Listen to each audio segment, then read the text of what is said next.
Please make a lot of noise for Sam Saulsbury!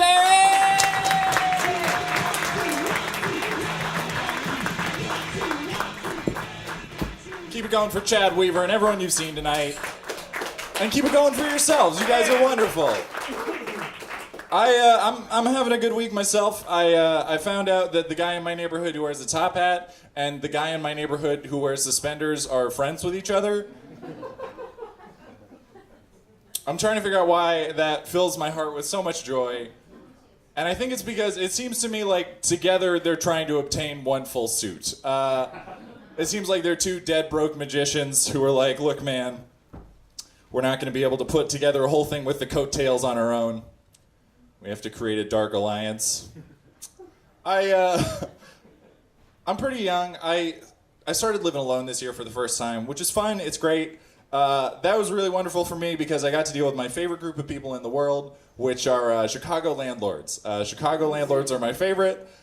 You guys are with me, obviously. They're great. They're my absolute favorite because Chicago landlords will try to sell you on features of an apartment that are not amenities and are sometimes just straight up flaws.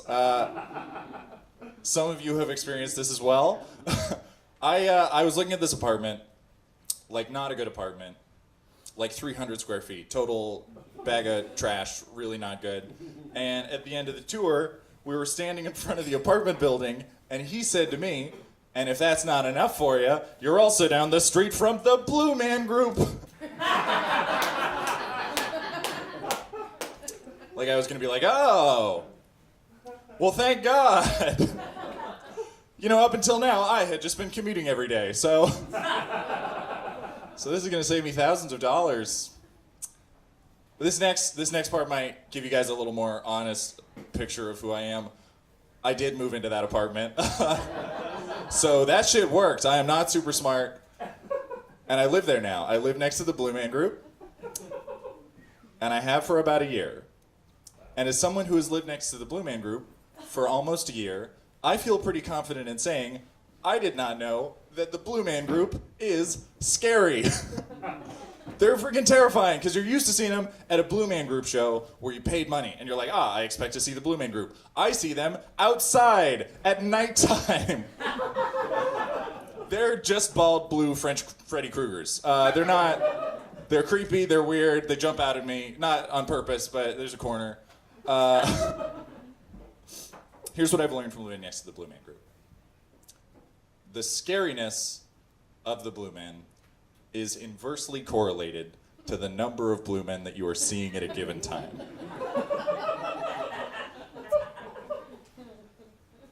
Some of you are with me, but I will explain. 3 Blue Men, you're at a Blue Man Group show. That's not scary, that's fun. They're French, they're gonna drum, I don't know, I've never been to a Blue Man show. 2 Blue Men, you're at a Blue Man Group show, but where's that 3rd Blue Man? That's a wild card Blue Man. He could be anywhere. He could be behind you like this. That's pretty creepy. But 1 Blue Man,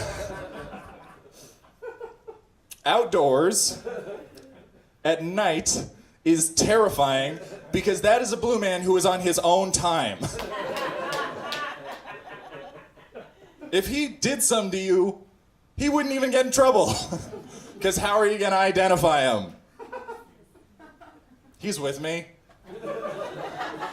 They're all bald and French and blue. They could just jump side to side and you could forget which was which, like find the pretty lady. It's diplomatic immunity for them. They can't be convicted of crimes. They're like twins. I'm an easily stressed out person, but I also think that a lot of stuff that you're expected to enjoy in life is way more stressful than any of you guys give it credit.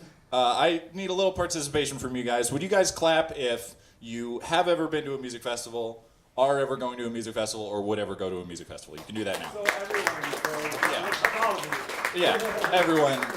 This is the participation point. Participation over. Pretty much everyone. So you people are all insane.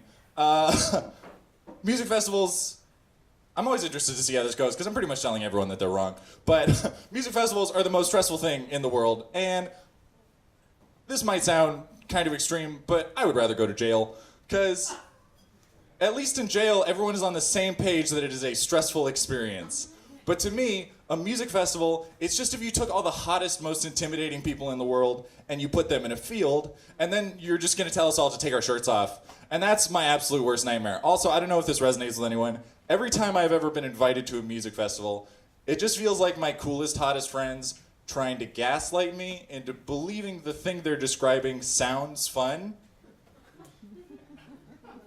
It always sounds like exactly the same thing. It's always just a hot person being like, Sam, are you coming with us to see DJ Horse Pain tomorrow? Oh, it's gonna be such a good time. It's at 6 a.m., it's $1,100. He's gonna play us the audio of the Challenger explosion on his iPhone jack.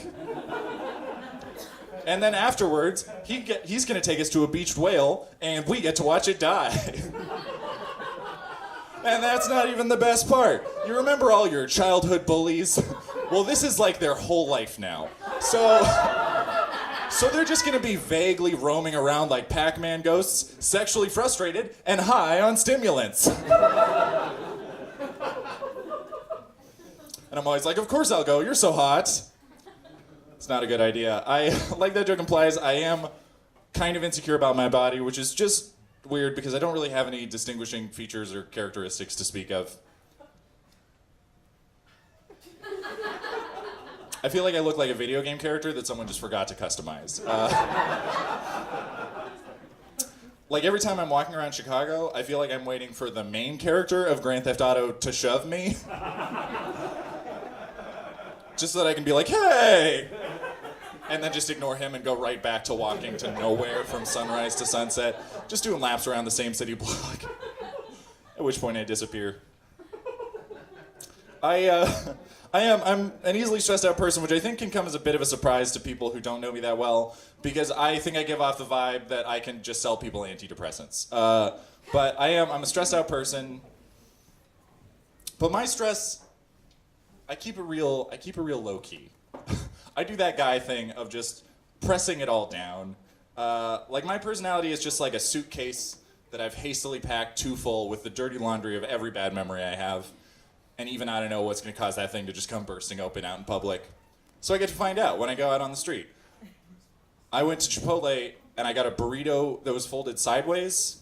I don't mean that like a Buddhist riddle, like what does a burrito look like folded sideways? It's always pointing in the right direction. What I mean is it was folded so that the ingredients came one at a time. Yeah, unacceptable. That said, I think that's like a mild inconvenience at best for most people. But I've been into a burrito and just got lettuce and was like, first mom leaves dad, now this? Why can't I trust anybody? And you can't start crying in a Chipotle, it's inconsiderate. Because no one there's having a good day. They'll all just start crying like when a kid in a kindergarten starts crying. It's a chain reaction. You don't get to decide what pops into your head, you know? You don't get to decide what you choose to think about. Your brain's on its own thing. I had a dream I kissed my brother.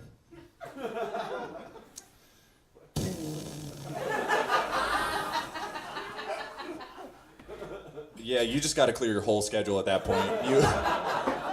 You gotta clear your whole calendar, you gotta erase everything, because it might suck not being able to run your errands, but it beats going to the grocery store and having the grocery store guy be like looking for anything in particular and being like, not my brother to kiss. I don't want to kiss my brother, so you're bringing it up because I did not bring that up. And my sexual preferences are very normal, and that's why everyone likes me, because I blend in.